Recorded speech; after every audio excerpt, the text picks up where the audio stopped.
هيئة الأمر بالمعروف والنهي عن المنكر. من قال هذا؟ رفض مجلس الشورى تقديم دعم، لا كانوا طالبين افتتاح مراكز جديدة، طالبين زيادة 20% في العمل الميداني. ما أعتقد أنها صحيح. مستحيل أن مجلس الشورى ما يدعم الهيئة. أحد أعضاء مجلس الهيئة مدعومة من كل الجهات. سمو الأمير الأمر فيما يتعلق عليك تكمل. أحد أعضاء مجلس الشورى أحد أعضاء ليس أحد أعضاء ليس المجلس. الفرد ليس المجلس. تعليق سموكم يعني على لا، تعليقي خطأ إذا كان هذا لا أتفق معه.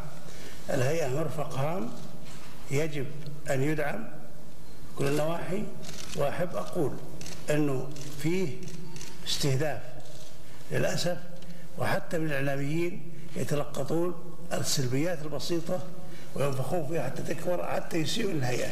هل لا يعلمون هؤلاء أن الأمر بالمعروف والنهي عن المنكر أنه ركن من أركان الإسلام؟